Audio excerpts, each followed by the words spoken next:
The Evening Standard Rugby Podcast with Lawrence Dallaglio. Hello everyone, welcome to this week's podcast. Well, things are certainly hotting up over in France, aren't they? And with me to chat through all the Rugby World Cup action, as always, is Sarra and Steve Cording. Hi, Sarra. Hi, Steve. Hi, I love how Welsh she sounds when he says my name. I don't know why. Every week, Sarra Elgan. Well, I've had Jiffy on last week. You're on every week. Yeah. I'm definitely turning Welsh. It's a bit worrying. Oh, it's Right, turning there's Welsh. a line for you now. There we go. Lawrence Dallaglio is turning Welsh. Do you know what? We did a little ITV social yesterday for social clips, and we had to walk around the corner and pick a card, like a tarot card. And guess who I picked? Wales. Did exactly. you? And then I had to talk about how far they'd go in the tournament. And how far did you say they were going to go? I said that they're going to go a lot further than I thought they were. There you go. Oh my gosh. I'm having like a really positive influence on you and your love of Wales. I love it. It won't last long. You look good yesterday on ITV. You Thank dressed you. very nicely. Well, Fair play. courtesy of Charles Tyrrell and Eden Park, who I know are very much involved with our guest, who's coming on very shortly. Steve, how are you? I'm very well. I just want to go back to your jacket. How would you describe it? Taupe, was it? Is that what you said it was? Well, listen, I mean, Clive and Johnny, bless them, look like a couple of big biros, didn't they? Really? So I had to do something to change the mood a bit, didn't I, really? No, to be fair, they're both very smartly dressed. But, taupe, I think is what they call it. Toupee. It's not toupee. I've never heard anyone call taupe toupee before. But I think on TV it looked a bit more like rosé, it looked like blush. Because everyone said to me, have you got a pink jacket on? Are you sure? Oh, Lord, what have you turned into? Oh, no. And the no socks? No socks look? Listen, that's what all the cool kids are doing. Skinny I jeans. never wear socks. Skinny jeans, no socks, mate. You know. Do you wear socks, do you? I wear socks, yeah. Ankle socks, maybe, yeah. But I always have socks on. Do you not find you get smelly feet in your shoes? No? No. I had a new pair of shoes. A new pair of shoes as well. Yeah. There you go, guys. I bet you're glad you're tuned in now to the podcast, aren't you? Sock Talk of a week. We are going to talk rugby as well, though, right? Okay, we are delighted to welcome our very special guest this week. Joining us down the line from France is Wallabies head coach Eddie Jones. Hey, Eddie. Hey, Sarah. Lawrence. How are you? I've been better, but Oh, bless you. the trials and tribulations of World Cup. I know, right? You said a couple of weeks ago, Eddie, when you had a difficult press conference, that's the worst press conference you've ever had. Did you speak to the media yesterday? Was it all okay? Well, they're happy, aren't they? So it's always difficult after a loss, mate. You got to front up and do what you can. Yeah, I mean, obviously Fiji's performance was probably not a surprise to many people because obviously they've come off the back of beating England at Twickenham, and I mean, dare I say it, Sar, they probably should have beaten Wales. They certainly gave Wales a pretty good run. Did anything surprise you, Eddie? Did they exceed your expectations in terms of the way you played, or did you just feel that your boys just underperformed versus the standards you set? Yeah, it was a really funny sort of game. Against Fiji, you usually get counter-attacked against. But, they scored one try from an innocuous box kick. And we were able to defend them pretty well. But physically, they dominated us from the game line. And I've never seen the Fijian side probably just stick at that game as tightly as they did. Yeah. You said after the game, Eddie, you said you kind of put your hands up and said, look, I got it wrong. It was my fault. What did you mean by that exactly? What did you get wrong, you personally? Look, I always take responsibility for the performance, because at the end of the day, the head coach is responsible for the team's performance. I've decided to go into the World Cup with a young squad. I want to try to rebuild Australian rugby. And sometimes, a young squad under the heat of the day, they need in against a physical Fijian side. Couldn't respond as we'd like to respond. And sometimes, that's a key factor in the game. So, I've got to take responsibility for that. I mean, we're talking here, it's not like you're out the World Cup. You're still very much in the tournament. You've obviously got a massive focus now that shifts towards that game against Wales. I mean, as we've seen with England, one victory can certainly, shift the momentum back and suddenly everything's back on track. You're always one that likes to analyse the cycles of rugby. How would you assess the World Cup so far in terms of the way that the game is being played? Do you think there's a big gap between two or three of the sides and everyone else? Or do you think, clearly with the way it's being refereed, with the bunker and, the yellow/red card situation, how's your interpretation of the tournament? Is it as you expected it to be, or has it turned out to be a bit different? Well, I think rugby's going through a huge power cycle at the moment. It's about how quickly you can get in the opposition 22 and then the power of your ability to get over the line. with that, you've got the advent of the high tackle being policed more closely. This inclined teams to put a double man in the tackle or at least minimise the effect that they can have. So if you've got a good power team that can play over the game line and keep the ball on the front foot, you're very hard to play against. So South Africa do that through power, France do that through power and kicking, and then Ireland do it through cohesion. Yeah, they're the most cohesive team in the world. And I think it's fascinating that what we haven't seen is much really quick ruck ball and continuous pace game. You know, New Zealand's still trying to play like that, and maybe they'll get some results out of it. And every other team trying to find, if they haven't got enough power, how can you create a game that can be effective under these conditions? Eddie, what I'm looking forward to this week, and I know probably talking to the media is a part of the job that you hate, but I am looking forward to both your and Warren Gatler's press conferences this week in the build-up to the Welsh game. I think it's going to be quite tasty. What have you made of Wales's performances so far? What do you make of them as a squad at the moment? Well, I think Warren's done a great job there. You know, he initially went for the young players and then brought the older guys back. Yeah, he's got them playing that, you know, whether you call it was a ball, a very distinctive, strong, defensive, high-kicking game. But then once they get in, you know, your opposition 50, they play a lot of bigger. You know, he's still a very good player and probably one of the most competitive players in the world. Eddie, I just wanted to talk to you about England. Obviously, Steve Borthwick, you worked with him, you mentored him in many ways. You've coached Japan. I don't know whether you got time to watch the game or you've watched it subsequently, but a couple of questions which I know people would love to hear.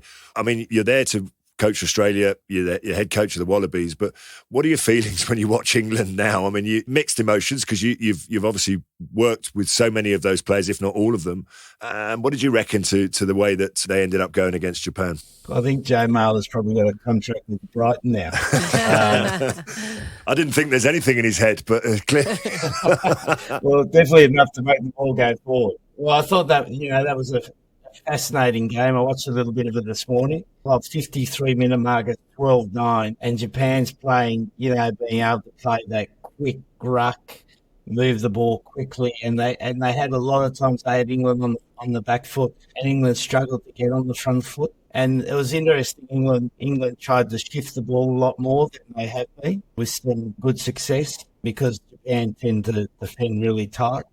So I thought it was a really good tactical battle. And, you know, when I watch England, I still have a lot of affection for them. I love the players. I don't have any bad feelings. Yeah, that was going to be my next question of, you know, like, is it difficult to want to support? Because obviously you've got relationships within that camp with some of the players. But is it difficult to want to support them given what had happened?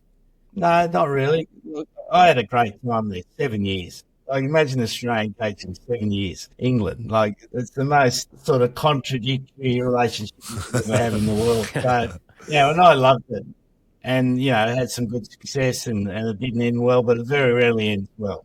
Eddie, looking at Japan's performance yesterday, obviously they stepped up from their first game. Now, when you came on the podcast last time, you mischievously maybe said that you'd be leaving Australia at the end of the World Cup.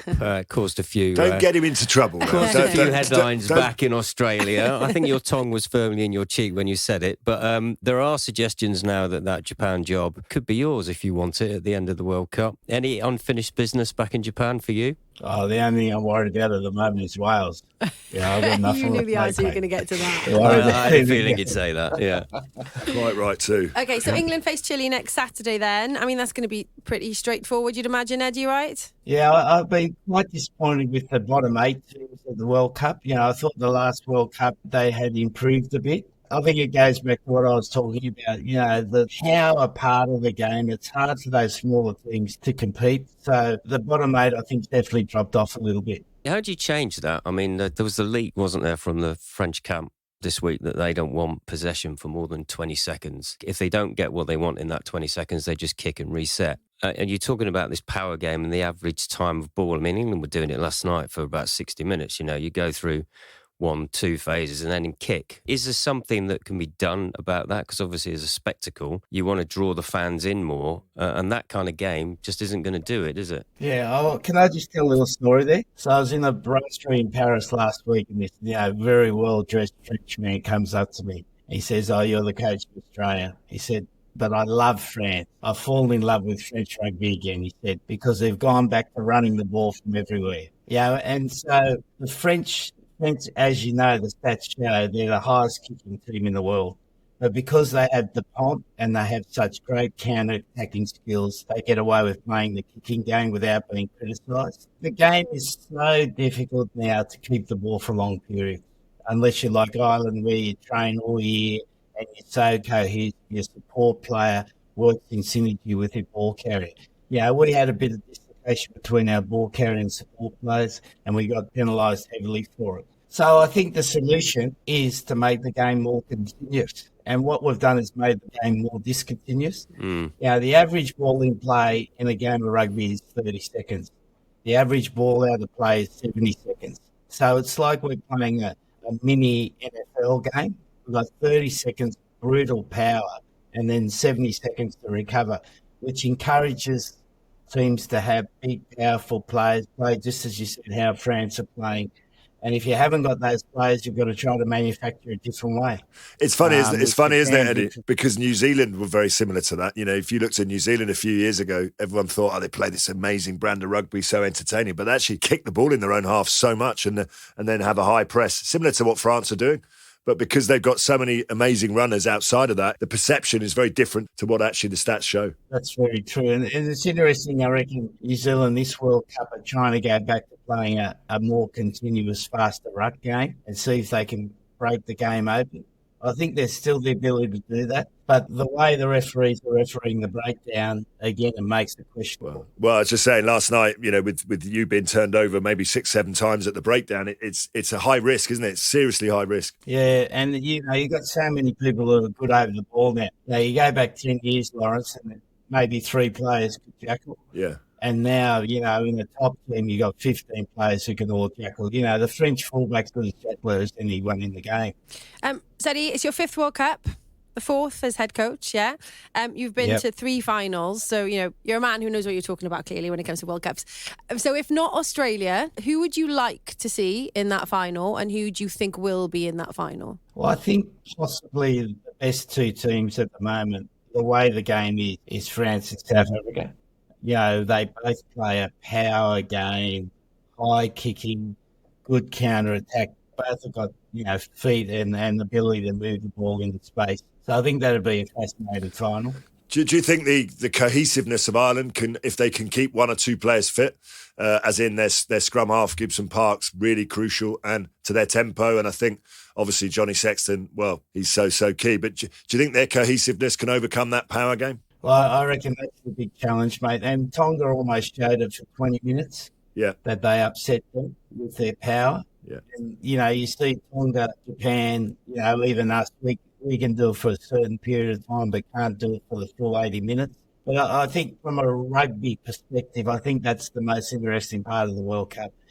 Can Ireland's cohesiveness compete against the power of the other teams? Eddie, it's quite a long tournament. You're obviously quietly in the camp most of the time, but when you do get some downtime in France, you've mentioned already there that you had a little stroll and you were talking to a local. I mean, do you get time to go and do something and switch off and get away from things? Not this week, mate. No, probably not. He's not there for the croissants, are you, Eddie? You're not there for the croissants. Dodging the croissants and the baguettes this week, maybe, but... I mean, France is a beautiful country, isn't it? You're obviously there in 2007, had a great success with South Africa. What do you do when you're not thinking about rugby? Anything? Well, this campaign particularly, because I've come in late, we're just chasing our tail the whole time. But we're out in St. Etienne, which is quite a quiet little place. We've got a beautiful hotel. There's a little village up the road with a couple of bistros, so we go in there sometimes and they have a nice French meal or so. But apart from that, not much else, mate.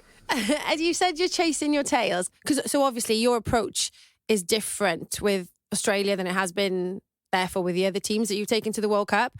So in terms of head work, how difficult has that been, and what have you had to do differently with this squad? Because they are a young squad and because you were saying you came in late, you're chasing your tails. How different has the prep been? Yeah, well, we've basically, up until the Fiji week, been having a pre-season. Been trying to work out the strengths of the team, how can we play them, and we thought we got to a spot where now we've got the team playing to its strengths. When you've got a team for a longer period of time, you're thinking past that. And that's probably the opportunity I haven't had to do, is to think past what is immediate for the team. Is there any chance of, you talk about your power game there with Tupou and Skelton. Is there any chance of either of them playing again in the World Cup? No, they'll be back as long as we keep going. Yeah, that gives you something to build the team around this week, isn't it? When you bring back that much experience, and as you said, it's a team game, but 2 or 3 individuals like that can make a big difference, no doubt about it. Well, Eddie, wish you all the best. I might see you at the match on Sunday, isn't it? The game is on Sunday. I'll give you a little wave from I'm sure you'll be busy though. I'm sure you won't be waving back, but I'll give you a wave. All the very best. Listen, you've got knockout football around earlier. That's all it is. It's that losing bonus point that you got at the end of yesterday, it could be massive come the final countdown, couldn't it? Yeah, definitely. Good luck, Eddie. Thank you so much for joining us. Right. Great to see you. No, thank really you, Eddie. Appreciate it. Appreciate that, Eddie. Bye-bye. Thank you. Bye-bye. Bye.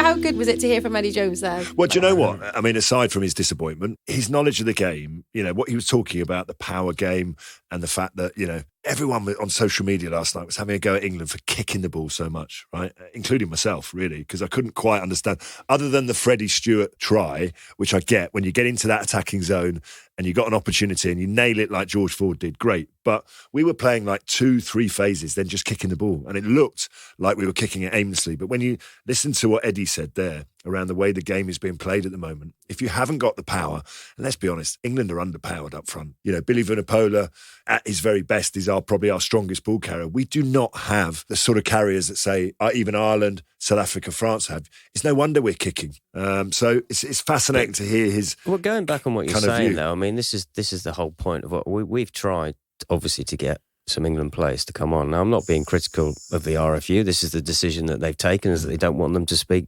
during the tournament itself. However, the one thing that the game needs to do is to hear from people at critical times, isn't it? Yeah. And to be fair to Eddie, he could quite easily have just said this morning, "Oh, sorry guys, I can't come on. It's not been great." And he clearly, you look at him there, he was looking a little bit flat, and he's obviously got a massive week ahead of him. But fair play to him for coming on. When you're losing, no one wants to front up. But the reality is you have to do that, because it shows a human side to you as a coach, as a player. And, after England beat Argentina, suddenly there's 1 or 2 of them actually talking. But I just think just be authentic, just be yourself. I think there's a level of honesty. I mean, George Ford, who again had a significant contribution last night, he's been playing very well in the 2 opportunities. He said, Japan are a great side. They're not a great side. They've lost 8 out of the last. Well, they've now lost 9. I mean, they could be a good side. They've now lost, but they've lost 9 out of the last 11 Test matches. So they're not a great side. They're a side that are really struggling since 2019. And actually, I felt for them last night, because they played no Test rugby throughout the whole of 2020 because of COVID. They're now a tier 1 nation. I hate using that word, but the quality and strength of opponent that they've played over the last few years has been significant. So of course they're going to lose games, but it's amazing that they hung in there. At one point they were winning the game, and England had to work really, really hard. And look, 2 from 2 with England. Let's talk about them. They got the bonus point on the 80th minute. I guess the worry for me is that they're still making, and admittedly, Jamie George, and talking to Ugo last night at pitch side in Nice, it was really hot. And there is a bit of mitigation in terms of spilling the ball. But we made so many unforced errors yet again. And I just think no matter who you pick, if you make that many mistakes against some of the better sides, we will get punished. But now's the time to make them. Now is the time to make them against teams that are weaker. I mean, we'll take the glass half full approach to the opposite. England are now 2 from 2. Yeah. Conceded 1 try in those 2 games. All right, admittedly, last night for 60 minutes, it was pretty tough to watch. That's an understatement. But scored 4 tries at the end of it. Well, I mean, and listen, all the focus now is, and Steve Borthwick quite rightly said that it was all about Argentina, all about Japan. It's obviously all about Chile, and that's what he's saying. But we know in the media, the focus will now fall around Ford v Farrell. I made the mistake of thinking that Farrell had started the test at fly half in Yokohama in the semi-final, but it was actually Ford. Ford and Farrell played together in that game. So it can be done. England's greatest ever performance under our special guest, Eddie Jones, was actually with Ford. So what would you do against Chile? I think Farrell starts because I think he has to. And, don't forget, he's Steve Borthwick's captain. He's not going to suddenly go from being banned for a few weeks to being on the bench. That's like leaving Martin Johnson out of your test team. You don't do that, Well, Clive did it. But Martin Johnson couldn't play 10 and centre. So what? No, but what I'm saying is that listen, whoever we pick against Chile, we're going to win, and we're going to win well. Personally, I think Farrell probably needs to get back in, although there is an argument at 10, but there is an argument to say if you're going to play him at 12 in the quarterfinal, then why don't you start playing him now at 10, 12? Well, and that was also, my question, if you leave Ford out of the Chile game, he won't play for 3 weeks because then England got exactly. a week off. So there's some really interesting, selection conundrums. Whichever way you look at it, Farrell is in that team, and when he comes back, he's the captain of that team. But anyway, what about England's new secret weapon? I mean, Sir Clive said last night that he practiced headers. Ever headed a ball forward? Well, listen, it seems like to me, it's a great idea, isn't it? We practiced a lot of things, but I promise you now, we never used them. I mean, we didn't win a World Cup with a header, did we? That was 66, I think, wasn't it? Well, do you know what, though? It's interesting what like teams do practice, because we had Robin McBride on the S4C coverage, and I was asking him about Jack Morgan's crossfield kicks during that Fiji game, and he was like, "Oh yeah, we practiced that, not with Jack, but with have a guess with who." A Welsh forward that would pull that off. Falatau, maybe? Tipperick. Oh, Tipperick, of course. Do you know what, though? Last night's try, and it was a bit of a comedy of errors, wasn't it? It was. I mean, our first try was a Japanese mistake, had the line out, and then it's almost symptomatic of where England are in terms of their attacking game. We got in behind, down on that right-hand flank, quick ball, and, the way that our forwards are set up with 2 front row forwards there, we had Stewart and Marler, luckily for England, it went off Stewart's hand backwards, hit Marler on the head. I was just saying that it was a thinking man's try, wasn't it? Right, chaps. We've got a brand new podcast feature this week. It's time for our big match moment. The big match moment with the Samsung Galaxy Tab S9 Ultra. Bring the big match to an expansive display. Lol, have you selected a big match moment, and what is it? Well, as much as I am English and I support England, I can't really not look at the game of the tournament so far, the result of the tournament so far. Australia against Fiji, their performance was magnificent. So it has to come from that game. I mean, as World Cup upsets go, we've had Japan beating South Africa in 2015. We've had Japan again beating Scotland and Ireland in 2019. And although this wasn't quite as big a surprise as maybe those were because of the performances against England and the performances against Wales, it's still a huge. I mean, I think 1954 is it the last time? Yeah. I was literally just checking that out. That's how I was getting my phone. I'm not I'm such a nerd. Even I wasn't born then. Well, I was trying to find out. That's when they last beat them, is it? It is. And do you know what? There's only 4 countries from the so-called Tier 2 have ever made the quarterfinals of a Rugby World Cup. Japan being the last ones in their own World Cup in 2019. And you've got to say that Fiji now have got every chance of becoming the team that do it again, because they have obviously made a quarterfinal before. So my moment of the match, the fact that they turned the ball over something like 8 times at the breakdown, their jackling was incredible. And I just think the person who epitomised that was Bottia, the flanker. We see him every week for La Rochelle. Can you say that for La Rochelle? La Rochelle. Honestly, ladies and gentlemen, that is just exquisite. La Rochelle. So Bottia, who's a prison warden, I think, or former prison warden, and he put Australia in prison. So he is our... Oh, what a line, Lawrence. That's good. Tell you what, you have come out with some beats today. Well, whatever you did last night, you need to do it like every week, because your stats have been impeccable. Your taupe cardigan is working for Steve and myself, and you have brought out a line like that. Well, I actually went to bed last night. That's there you go. I got some sleep. Good. Okay, excellent. Right, Ireland. We haven't spoken about Ireland, have we? They put in another winning performance, a win over Tonga, 59-16.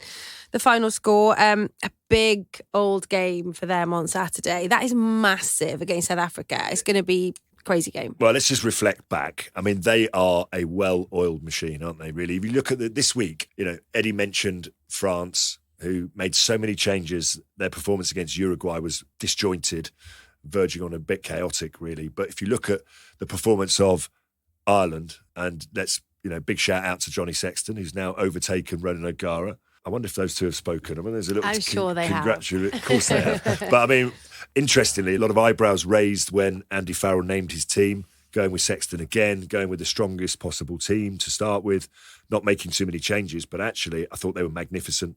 They did what they had to do. And now they've achieved the objective of maximum points from the first 2 games. And I hadn't really sort of thought about the context of it. They play South Africa, then Scotland. I mean, their 2 biggest games at the end of the, so effectively they're kind of run to the final if they're going to make it. That starts on Saturday. Yeah, so. and I still find it quite interesting because whoever you ask, not many people, even though Ireland are the number 1 side in the world, and I know they're one of the favourites, we know this. But if you actually ask people who's going to be in the final, who's going to lift it, not many have said Ireland. Eddie didn't say it this morning. Not straight away. No. But, and it's well, you didn't say it originally, but now you are. I've changed my tune. Wales are going to almost get there now. So. Well, no, steady on. I mean, listen, I know I may have done. I've had a lot of sleep, but do you know what? I do think that. Ireland have beaten France. The last game in the Six Nations, the game against France was magnificent. And obviously, home advantage, slightly different. The year before, they lost to France, but obviously that was in Paris. So that's a game that can go either way. From my memory, the last time they played South Africa in Dublin, they beat them, but it was a tough game. It wasn't like a typical Ireland performance. I think it was like 13-9 or something, wasn't it? It was pretty tough, tight game. So, Eddie's already given us a precursor to what's going to happen. Ireland are the most cohesive team. If they resource the breakdown correctly, if they're able to move those big South Africans around, then I think they've got enough to win. I'll tell you what else Ireland are, is the most disciplined team. I couldn't believe that when it was O'Mahony. It was the first yellow card they'd had for 14 months. Is that right? Which is unbelievable. Since Andrew Porter they've got an amazing New defence Zealand. coach. I mean, they got some bloke called Simon Easterby. Yeah. But if we're talking about cards affecting the outcome of the World Cup, if that discipline that they have on the field, even in the current climate, it's very, very important, isn't it? Yeah. I mean, listen, we've had this amazing game with Fiji, Australia, but I think this weekend coming up, that's when everyone will just be glued to that game. Even if you're not a supporter of any of those 2 sides, everyone who's watched rugby so far will watch that game because it's just mega. And then you've got Wales against Australia, Steve. That's mega as well. It's going to be an awesome weekend of rugby. Yeah, it is, isn't it? I think, unfortunately, I can say it now that Eddie's not hit, but I can't see it any other way other than Wales winning. Okay. Do you think so? Yeah. Oh, look at you. Have you seen nice and brave. Yeah. Now we said goodbye to Eddie. See you later, Eddie. Yeah, bye, Eddie. Thanks for coming on. Well, I have a newfound love for Lewis Rees-Zammit now. Found out that he wears Ronaldo underwear, which he did is a little Ronaldo celebration. Did a little Ronaldo celebration. Yeah. I don't think you can underestimate the 2 players that Australia were missing and the power and the Skelton. Skelton was named as, literally and metaphorically, he's enormous, but he was also named as their captain. As captain. It's an interesting, because Eddie's deliberately gone with a young side. He left out Hooper, he's left out Quay Cooper, maybe getting a bit of flack back in Australia for doing that. Maybe he wishes he had those players now. And Warren's done the same. No Alan Wynne, no Tipperick. There's a lot of players that have gone. So you've got 2 very young teams. I think if Australia are to prevail, they need a better game from their out half. They definitely, who was a bit of a rabbit in the headlights last night. Do you know what I've noticed, though, out in France, in the stadiums? I noticed it the first week and I noticed it this week. That, I don't know, maybe I'm wrong, but for years I felt like Wales have been everybody's second favourite team, But I've noticed that the crowd did not, the neutrals, they did not want Wales to win against Fiji, and they didn't want Wales to win against Portugal. I thought that was a really interesting kind of, agreed. But I just think Fiji, everyone loves the South Sea Islanders, don't they? Yeah. The supporters, the way that they play the game, and you could see what it meant. I mean, even last night, they were. Yes, it was the same last night. Huge. I mean, when you're English, you're just used to that. Everyone supports the team that are playing against England. Well, I grew up with that my entire career. So, how good were Portugal though as well? I think we have to mention Portugal. Yeah. I think they came out. Considering some of their players played in the French 4th division, it was just unbelievable. Some of them are like electricians and dentists, and they were brilliant. I know we haven't mentioned. We've not gone into TMOs too much, but Pinto's red card for me was one of the questionable decisions of the weekend. Yeah. I mean, I just. Do you know the problem is that, and I understand the referees, the referees want to speed the game up. So now any decision, they're calling it a yellow card and going for an immediate review. Actually, that was an interesting question that somebody posed on social media that I saw was, can you actually now get a direct red card? Or does everything get referred to the bunker? You can get a direct red card, but I think that referees, if they've got the safety net of not being too sure, because if you give a straight red card and then it's suddenly seen, by the world as maybe the wrong decision, then the question will be asked, well, why didn't you just put it on review or on report? So I don't think we're going to have a straight red card throughout this entire World Cup. In fact, I'm almost convinced I'd put my mortgage on it. You put your taupe cardigan on it. Oh, nice. Yeah, maybe and yours as well. Maybe your cardi too. We haven't spoken about Scotland, guys. They've had a week off. They face Tonga at the weekend. How do we see that going? Must win. Got to win. Well, it is a must win, yeah. Yeah, it is a must win. I mean, their energies and efforts, they've got to do enough to win that game, and they would have noticed how Tonga caused Ireland some problems at the breakdown, which, certainly for the first 20 minutes of the match. But really, Scotland's focus is on that last game against Ireland, and they'll be cheering the box on and hoping that they can throw the proverbial kitchen sink at Ireland. And there's a bit of beef between Ireland and Scotland. So, even there, it's going to be a fascinating contest right the way through. I can't wait for the rugby this weekend. I know. It's going to be, it's going to be amazing weekend. And tell us, what are you going? I'm going back over now, yes. I'm going back over on Thursday. I'm going back to Wales now. Let's have your air miles. Yeah. Cool. I don't think about that, actually. That's pretty good, isn't it? Free holidays. I'm going over on Thursday. We do a preview show then on Friday, day off Saturday, and then, Wales against Australia on Sunday. I can see you're itching to get out of that studio, aren't you, Lo? You want to get out there. When are you going out? Quarters? Not till the quarterfinals, and everyone's going, oh, well, don't worry, you'll be back. If you're an England fan, you'll be back by then. It's like, Now. We haven't got to worry about that now because you're a Welsh fan. Exactly. Well, I tell you what, I'm just everyone's second favourite team. Everyone's second. Come on, you know me. I'm an Ireland fan. You know that. I've got a little bit of Irish in me, and then the Italians. We haven't even mentioned the Italians. What's happened to them? I mean, they're still looking good. They must look good.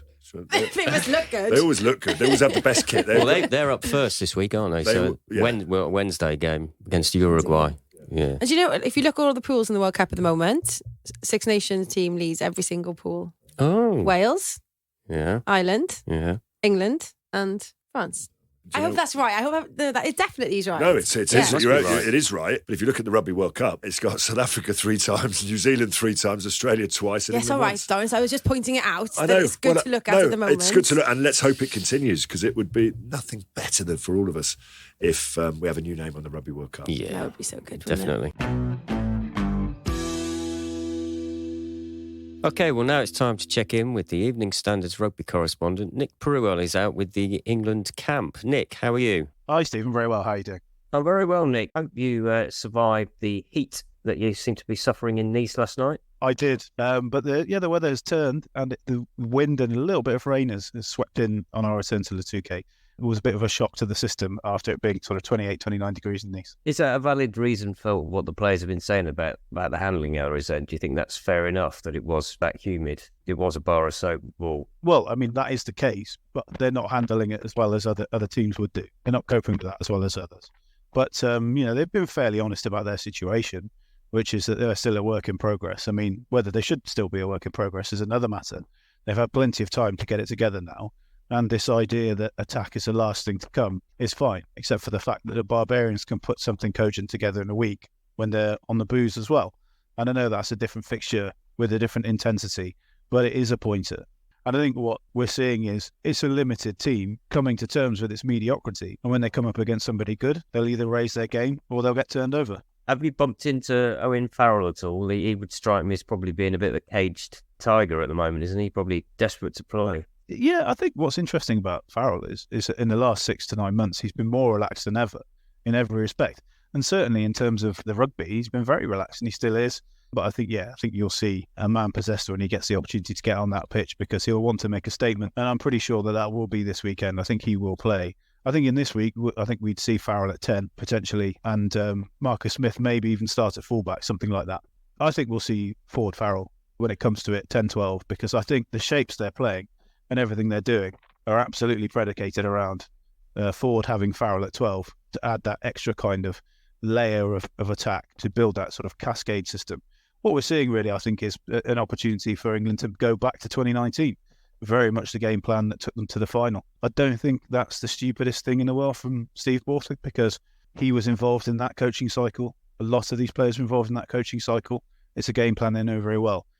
Where it could come unstuck is it's a game plan that every other team knows very well, and every other team has moved on. Yeah. Well, Nick, thank you very much for joining us. It looks like you're about to get blown away, but yeah. Feel a bit windswept. Yeah, we'll catch up with you again next week. Cheers, guys. Take care. Right, well, that's all for this week. Some big games ahead, as Sarra has mentioned, so we should look forward to being back with you next week to discuss everything that's happened. My thanks to Sarra, come on Wales, to Steve, come on England, to Nick, come on England, and of course to Eddie Jones. Come on, come Australia. On Wales. Thanks for listening and see you next time. The Evening Standard Rugby Podcast with Lawrence Dallaglio.